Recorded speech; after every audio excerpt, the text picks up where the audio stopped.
गोकुल एक शांत, पवित्र और आनंद से भरा हुआ गांव, जहां हर सुबह गायों की घंटियों की मधुर ध्वनि और भक्तों की भक्ति से वातावरण गूंज उठता था। यही वह स्थान था जहां स्वयं भगवान बाल रूप में निवास कर रहे थे। गांव की पगडंडियों पर चलती गायें, उनकी घंटियों की मधुर ध्वनि मानो इस भूमि की पवित्रता को और भी बढ़ा रही थी। हर घर में माखन बनता था, मिट्टी के मटकों में सजा हुआ, इतना शुद्ध कि मानो अमृत हो। माता यशोदा अपने हाथों से माखन मथ रही थीं। उनके प्रेम और ममता से वह माखन और भी पवित्र हो जाता था। धीरे धीरे दही माखन में बदल रहा था, जैसे साधना से आत्मा शुद्ध होती है। और वहीं पास में बैठा एक नन्हा बालक बड़ी ध्यान से सब कुछ देख रहा था। उसकी आंखों में शरारत भी थी और एक दिव्य चमक भी। उनमें छुपा था पूरा ब्रह्मांड। लेकिन इस समय वो सिर्फ माखन पर टिकी थी। उसके होठों पर हल्की सी मुस्कान आई, जैसे उसने कोई शरारत सोच ली हो, जैसे अब कुछ होने वाला हो। ऊपर लटका हुआ माखन का मटका धीरे धीरे हिल रहा था, मानो खुद ही उन्हें बुला रहा हो। धीरे, कोई देख ना ले। नन्हे कान्हा धीरे धीरे रेंगते हुए उस मटकी की ओर बढ़ने लगे। उन्होंने धीरे से हाथ बढ़ाया, मानो किसी खजाने को छूने जा रहे हो। उनकी उंगलियां माखन को छूते ही जैसे किसी अमृत का स्पर्श पा गई हों। और फिर उन्होंने थोड़ा सा माखन अपनी उंगलियों में लिया और स्वाद लेने के लिए आगे बढ़े। जैसे ही माखन उनके मुंह में गया, उनके चेहरे पर खुशी फैल गई, मानो दुनिया का सबसे मीठा स्वाद मिल गया हो। वो मुस्कुराए और उस मुस्कान में इतनी मासूमियत थी कि कोई भी उन पर क्रोधित नहीं हो सकता था। आओ, जल्दी। फिर उन्होंने इशारे से अपने दोस्तों को बुलाया। ग्वालबाल धीरे धीरे अंदर आए। सबकी आंखों में उत्साह था और चेहरे पर शरारत। कान्हा, ये बहुत ऊंचा है, हम वहां तक कैसे पहुंचेंगे? उन्होंने ऊपर देखा, माखन बहुत ऊंचाई पर था। चिंता मत करो, हम पहुंच जाएंगे। कान्हा मुस्कुराए और बोले। और फिर सबने मिलकर एक योजना बनाई। एक दूसरे के कंधों पर चढ़ते हुए माखन तक पहुंचने की कोशिश शुरू हुई। ग्वालबाल एक दूसरे के कंधों पर संतुलन बनाकर खड़े थे। हर कोई गिरने से बचने की कोशिश कर रहा था। सबसे ऊपर चढ़ते हुए कृष्ण अब माखन के बिल्कुल पास थे, मानो विजय बस एक कदम दूर थी। और फिर कान्हा ने पूरी ताकत से मटकी पर प्रहार किया।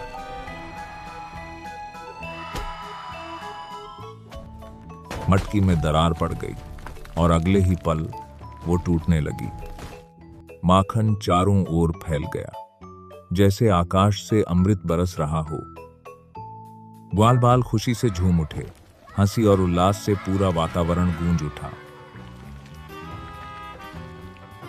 लो, तुम भी खाओ, खाओ खाओ।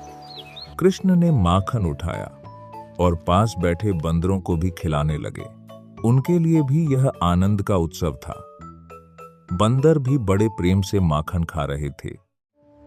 लेकिन कुछ ही क्षणों में माखन समाप्त हो गया और कान्हा ने खाली मटकी में झांक कर देखा। जब माखन नहीं मिला तो कान्हा को क्रोध आ गया और उन्होंने मटकी ही तोड़ दी। इतने में एक गोपी वहां आ गई। अरे, ये क्या हो गया? ये सब क्या है? और यह दृश्य देखकर स्तब्ध रह गई। चारों ओर फैला माखन, टूटे हुए बर्तन। गोपी को पता था कि यह किसने किया होगा। और कौन कर सकता है? और कान्हा ने किया है। लेकिन कृष्ण बिल्कुल शांत खड़े थे, मानो उन्हें कुछ पता ही ना हो। चेहरे पर वही मासूम मुस्कान। धीरे धीरे और गोपियां भी इकट्ठा हो गईं और सबने मिलकर अपनी शिकायतें एक दूसरे को बतानी शुरू कर दी। अब सभी गोपियां एक साथ यशोदा के घर की ओर बढ़ीं। इस बार शिकायत गंभीर थी। यशोदा सबकी बातें ध्यान से सुन रही थीं, लेकिन उनके चेहरे पर हल्की मुस्कान भी थी। ले मैया, कृष्ण यशोदा के पीछे छुपकर सब कुछ देख रहे थे। कान्हा, नटखट कहीं का, जब देखो शरारत करता रहता है। कृष्ण वहीं रुक गए, हाथों में माखन और चेहरे पर हल्की घबराहट। और अगले ही पल कृष्ण वहां से दौड़ पड़े, जैसे कोई पकड़े जाने से बचना चाहता हो। यशोदा भी उनके पीछे रुको दौड़ी। कान्हा, रुको, कहाँ भागे जा रहे? लेकिन कृष्ण तो और तेज भागने लगे, छोटे छोटे कदम, लेकिन गति इतनी तेज मानो हवा भी पीछे रह जाए। दौड़ते दौड़ते भी कृष्ण हंस रहे थे, जैसे यह सब उनके लिए एक खेल हो, वह एक लीला रच रहे हो। लेकिन यशोदा थकने लगी थी, सांसें तेज हो गईं, फिर भी उन्होंने हार नहीं मानी। आखिरकार उन्होंने कृष्ण को पकड़ ही लिया और उन्हें अपनी बाहों में रोक लिया। लेकिन उन्होंने एक सबक सिखाने का सोचा। भैया, कृष्ण की आंखों में आंसू आ गए और वो मासूमियत से बोले, मैंने कुछ नहीं किया। तुम फिर माखन चुरा रहे थे। कब सुधरोगे तुम? उस डांट में भी माँ का प्रेम छुपा था। कान्हा, आज मैं तुम्हें बांध कर ही रहूंगी। फिर उन्होंने कृष्ण को बांधने का निर्णय लिया और कृष्ण को ओखली के पास बैठा दिया गया और यशोदा ने कृष्ण को बांधना शुरू किया। यशोदा ने रस्सी उठाई और कृष्ण को ओखली से बांधने लगी। यह प्रेम का एक अद्भुत रूप था। लेकिन जैसे ही उन्होंने रस्सी बांधने की कोशिश की, वो थोड़ी सी छोटी रह गई, मानो कोई अदृश्य शक्ति इसे रोक रही हो। उन्होंने एक और रस्सी जोड़ दी और फिर से प्रयास किया, लेकिन परिणाम वही रहा। हर बार रस्सी बस 2 अंगुल छोटी रह जाती। यह कोई साधारण घटना नहीं थी। यशोदा बार बार रस्सियां जोड़ती रहीं, लेकिन हर प्रयास अधूरा ही रह जाता। उनके चेहरे पर थकान साफ दिखने लगी, माथे पर पसीना। लेकिन मां का प्रेम हार मानने वाला नहीं था। उधर कृष्ण शांत भाव से यशोदा को देख रहे थे। उनकी आंखों में करुणा थी और एक दिव्य मुस्कान। एक क्षण के लिए दोनों की नजरें मिली और उस नजर में शब्दों से परे एक भाव था। तभी भगवान ने स्वयं निर्णय लिया कि अब वो बंध जाएंगे, क्योंकि प्रेम के आगे स्वयं ईश्वर भी झुक जाते हैं। और इस बार रस्सी पूरी हो गई, कृष्ण बंध गए। अब कृष्ण ओखली से बंधे हुए शांत बैठे थे और इस रूप में वे दामोदर कहलाए। लेकिन लीला यहीं समाप्त नहीं हुई। कृष्ण धीरे धीरे रेंगते हुए आगे बढ़ने लगे, ओखली को अपने साथ खींचते हुए। भारी ओखली जमीन पर घिसट रही थी, लेकिन कृष्ण के लिए यह भी एक खेल था। आगे 2 विशाल अर्जुन वृक्ष खड़े थे, लंबे, मजबूत और वर्षों से स्थिर। कृष्ण सीधे उन्हीं वृक्षों की ओर बढ़े, जैसे उन्हें पहले से पता हो कि आगे क्या होने वाला है। जब वे दोनों वृक्षों के बीच पहुंचे तो ओखली वहां अटक गई। लेकिन कृष्ण रुके नहीं। उन्होंने जोर लगाया और रस्सी तन गई। अचानक दोनों वृक्ष कांपने लगे, मानो धरती ही हिल उठी हो। उन वृक्षों की जड़ें टूटने लगीं, उनमें दरारें पड़ने लगीं और वृक्ष धीरे धीरे गिरने लगे। और अगले ही क्षण दोनों विशाल वृक्ष भयंकर गर्जना के साथ धरती पर गिर पड़े। धूल का बादल उठा और पूरा वातावरण एक रहस्यमय ऊर्जा से भर गया।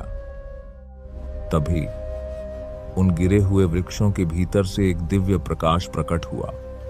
उस प्रकाश से प्रकट हुए 2 दिव्य पुरुष, नलकुवर और मणिग्रीव।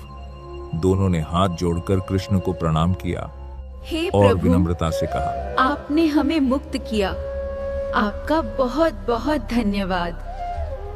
उनके चेहरों पर कृतज्ञता थी, क्योंकि वे वर्षों के श्राप से अब मुक्त हो चुके थे।